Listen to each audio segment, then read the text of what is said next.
Boston has a good sense of humor. This city launched the careers of Conan O'Brien and Denis Leary, Jeaneane Garofalo, and Paula Poundstone, just to name a few. It's also where Jay Leno got his start. The Andover native and Emerson College graduate hosts his final episode of The Tonight Show tonight. And to mark Leno's departure, we're looking back at the role Boston played in kickstarting his career, including the 1983 comedy special First Boston Driver's Test. Take a look. Those of you that travel Route 93 in Charlestown are probably familiar with this rather complex equation. The locals soon dubbed it the exit of no return. This exit was closed in the mid-70s. But what the designer had in mind was that out-of-state cars coming into Boston would take the exit, plummet off the edge to the ground 200 to 300 feet below. Extreme, perhaps, but something had to be done.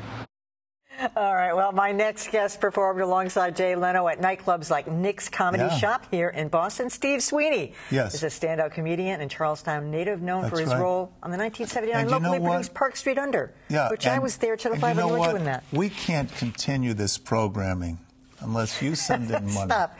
We want to know. To see Jay. We want to know why you haven't launched your career nationally like Denis Leary and all these guys. Well, I wanted to stay because I knew that I could do this show. My dream is to do Beat the Press on Fridays. No, by the way, can you validate my parking? I want a tote bag. How well did you know Jay? Jay, you know, I've done stuff. I've done 20-something movies, Emily, all right? Now, you are the big time. Yeah, and I did the Letterman show, but I never did a Jay show.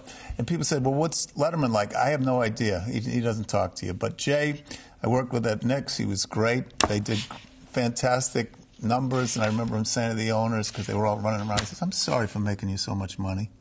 And then I called him. He answered the phone. He was in the shower. And he called me because I wrote a joke that he loved. Do you want to hear it? Yeah.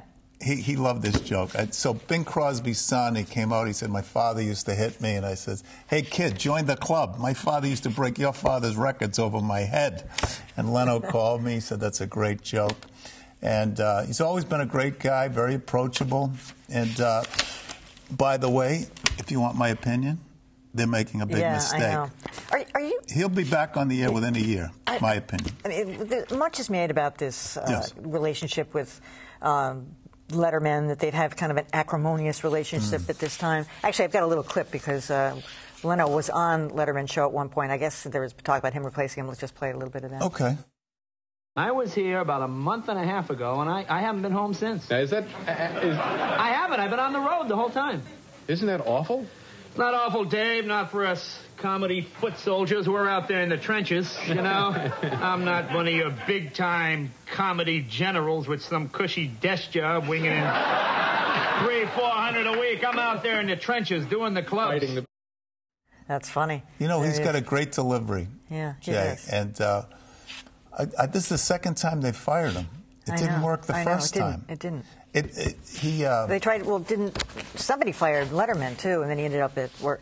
Well, it's CBS, conversational humor. Yeah. You know, and it's observational stuff. And it's kind of. It's not jokes. It's if the joke is in there, it's kind of Emily Rooney with a twist, is what I like to say. So Letterman's Emily Rooney with a edge, and Jay's where he is. But you know, if you look at these shows, the format, it's getting tired. Let's face it. And you know, they started with. I mean, the real successful one was, of course, Carson, because he kept it light. You know, all the time, never got too deep. And Leno seems to. When Leno first did it, I thought he's a little too hyper for this job. Now he's targeted an audience. It's Middle America, and. I wish him the best. He's always positive. He told me one time, he said, don't get bitter. You know, you'll never get back at anybody. I said, Jay, I'm from Charlestown. I want to kill them all. Did you see the 60 Minutes thing, though? He does seem kind of bitter. Oh, really? Yeah. I did not see it. Yeah. Wow. I mean, you know, he's very honest about the fact that they're firing him. He doesn't want to leave. Oh, wow. Bitter. That's very unusual in this business. I wouldn't say he's bitter, but... You know, this business is so full of people that are not bitter and happy. Being ironic. I figure I'm a public television. Are you guys competitive with each other? Do you think each other's stuff is funny? I mean, like, that's what I was getting at with Letterman and Leno. I mean, they ended up having an acrimonious competition. Oh, yeah, sure, of course. It's when the stakes are that high. I mean, me working at, Willie's hot dog joint or the Ding Ho restaurant. No. I mean, I'm not fighting it out with, but it's that you're both trying for the same thing, but you try to rise above that. That's why I listen to Wayne Dyer here on Dyer. Channel 2. What? Wayne Dyer. I don't care how dire his straights are. So what was it like backstage, though, in those days? I mean, was it... He was great. He was great. He was on the phone before he went on stage. He just put the phone down and goes on. Because it's an existential thing. You used acrimonious, so I'm going to throw a few in. It's like, it's the moment. It's like doing a film. It's like you're in that moment. And he holds an audience an hour and a half. He still goes to Vegas every week. He still works Sunday nights at the Hermosa Comedy Club. Yeah. He's a stand-up. That's his And he has that car show, too. Yeah, and you know what the funny thing is about Jay? His wife is an astrologer. She's totally unlike Jay. And she's a beautiful, very calm. It's a nice balance. I cannot say one bad thing about him. Yeah, I mean, he's totally into that whole car world. I mean, he's in a stratosphere now. I mean, yeah, he makes a lot of money. And do you think that he doesn't make Channel 2 money, but he makes money. But I mean, do you think that he's not looking the for network guys money. they get frustrated with the stars that get so big like that? I mean, it's one of the reasons why I think it was NBC that got rid of Letterman for that reason. Yeah, well, you're cutting off your nose. I mean, who's going to watch? You're going to watch the Tonight Show, depending on the host, right? I watch to see the personality. So the guy who's bringing in the money, You're not going to watch Jimmy Kimmel? I don't. Jimmy Fallon, sorry. Or Jimmy Kimmel, I don't know. Jimmy Fallon. Maybe it's Jimmy Fox from the Red Sox. We're really going back. No, they are starting to blend into each other, aren't they? Yeah. A lot of them. Yeah. No, at my age, I don't stay up that late. No. I stayed up last night. No, I stay up just that for the late, heck of it.